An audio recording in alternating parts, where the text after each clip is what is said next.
Good day, gentlemen of the press. You're welcome to this auspicious occasion. Like we introduced ourselves before now, we also have among us, which during the introduction, statutory representatives in our midst. We omitted it when we were trying to make this introduction formally. We have the representatives of NLC, TUC, we have representatives of NANS and National Youth Council. They are all here with us. That's to tell you the kind of formation we have. Please, this particular occasion is for us. We are bringing a good news to Nigerians. We are bringing a good news to the world. And this news is a news that bears the essence why equality, equity, fairness, and justice is important in our national development.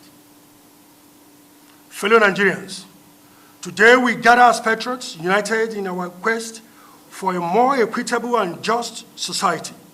Our nation, blessed with abundant resources and remarkable individuals, deserves a leadership arrangement that reflects the diversity and richness of our heritage.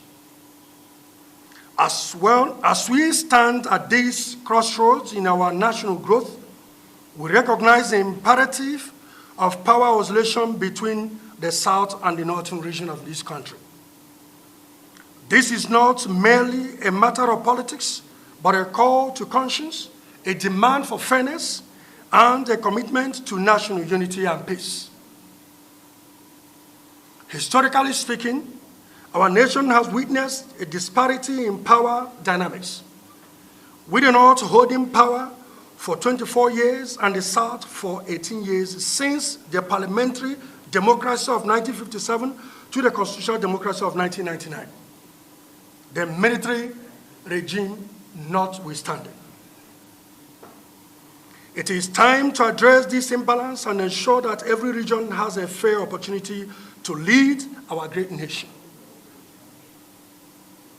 The federal character principle, which seeks equitable representation in federal appointments and public resource allocations, didn't capture elective positions in its equality framework.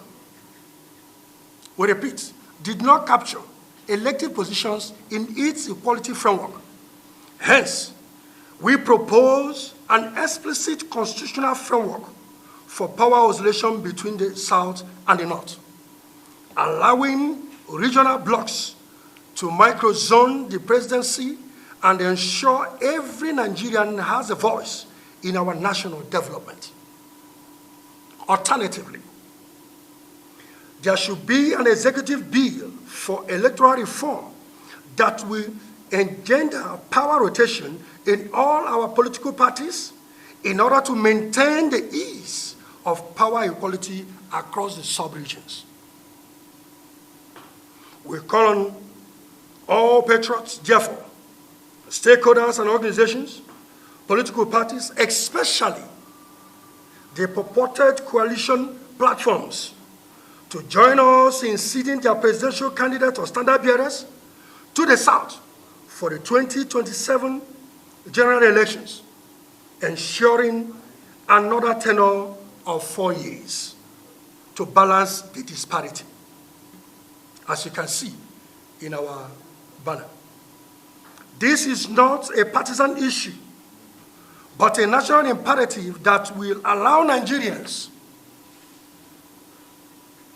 on informed choices, make informed choices based on merit and ensure our nation's continued progress. We commit to leading the same campaign. For emphasis, we commit to leading the same campaign for the North in 2031, demonstrating our passion for equality and stability in nation building. We have designed a robust mobilization framework, which we call tripod mobilization framework, to actualize this mission, guaranteeing a minimum of 10 million voters before 2027 general election. And that we can do. I will believe that 80%, based on our strategy, will be from the North. This will favor virtually every certain candidate based on our strategy. Together, we can build a Nigeria that is truly inclusive, where every citizen feels valued and empowered to contribute to our collective progress. Let us, therefore, march forward with a renewed sense of purpose and hope, driven by our shared humanity and love for this great nation called Nigeria, because we do not have any other nation aside Nigeria. As patriots, we are committed to promoting equality, justice, and inclusivity in our leadership arrangements. We are for nobody. For emphasis, we are for nobody, but for a Nigerian president of certain extraction come 2027. And same fate shall be seen, and we will lead the campaign aggressively during 2031 general election for the northern candidates. We look forward to partnering with the Federal Character Commission,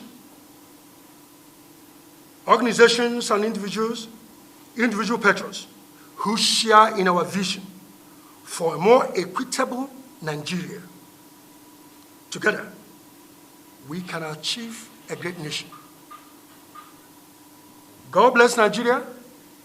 God bless South North Progressive Forum. Thank you for your attention.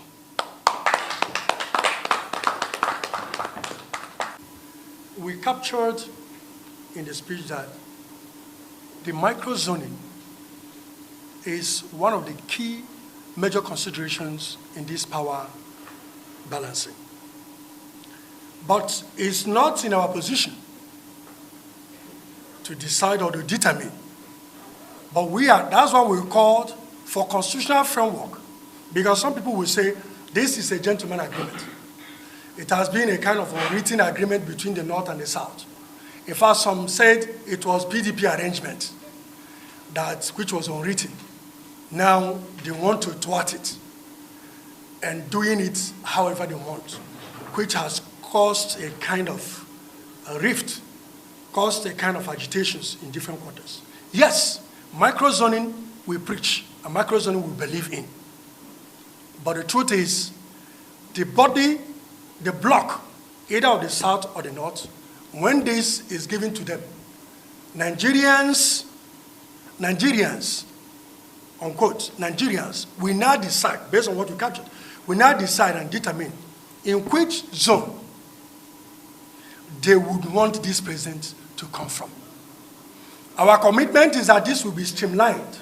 There should be a framework so that, like in this present dispensation now, this, as the political atmosphere is being charged, there is this coalition, we call it purported because it has not been officially announced.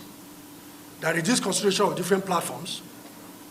There are many people from the North, specifically one of our own, who had been in this game serially, is also coming forth to say, though it has been rumored, is interested to head the coalition. And that is what we're saying.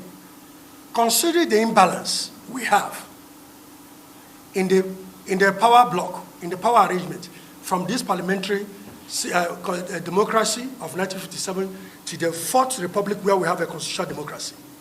Let us balance this first between the North and the South. Now, going forward, in between these blocks, let Nigerians, let the elites come together. Like you talked about Southeast. Yes, when it comes to the South, you come to the South, it is in record that Southeast has not produced. It is Nigerians that when I look at, okay, this has gone to the South. All the political parties have moved all their candidates to the South. Now, it is the turn of Southeast to decide. It is the turn of Southeast. Nigerians will say, okay, fine, let's follow Southeast. Okay, Nigerians can say, it is the incumbent to finish his tenure, then before he comes back to South, then he will go to Southeast. Fine and good, Nigerians will decide.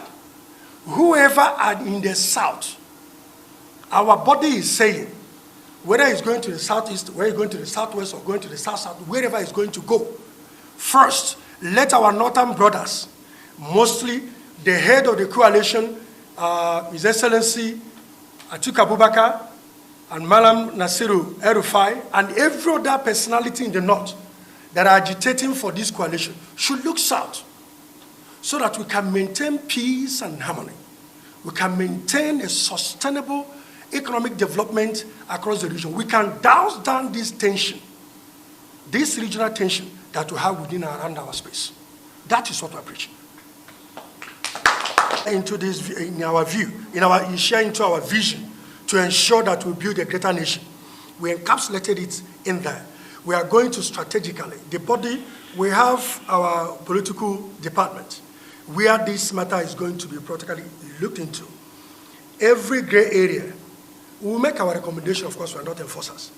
The House is working towards what we call electoral reform. And we know that they are trying to capture some of these reforms in their noticed over time that there is this imbalance, this inequality in the way of promotion, appointments into different agencies of the government. So, partnering with all these organizations and all these establishments is a course that we are charged to follow. So, INEC is not ruled out. It's not something we are going to tell you what we want to do with them, but we have something coming for them. Thank you. Please, I would like the spokesperson be the arbiter between the parties, or amongst the parties. So what we need to do, part of what we have begun to do, is to set up an effective mobilization structure such that mobilization processes, monitoring, and vigilance becomes the issue. First and foremost, we have a target for a minimum of 10 million membership, who, by the grace of God, we vote in line of the decision of leadership, because it's going to be a collective decision.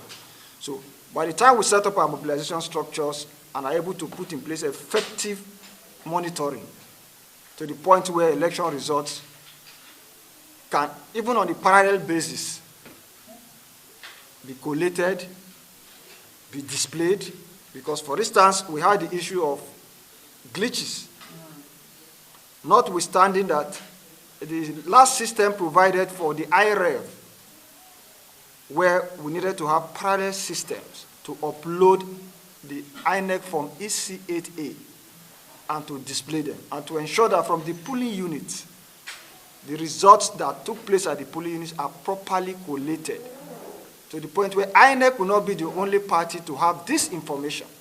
So part of what we are going to do, the structures we're already putting in place, is to have ICT solutions, put in place polling unit structures to the point where elections on the polling unit are canvassed properly, are recorded, and also transmitted on a parallel basis side by side, so that even our own display window will be able to reflect what transpired at the polling unit, to compare with exactly what is being announced.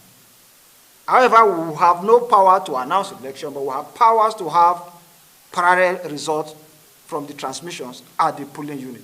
So that way, Nigerians, for the first time, by the grace of God, in 2027, are truly going to see an electoral process at that level that is going to be free, fair, and credible, because of the parallel arrangements we are going to put in place to compare with the INEC system.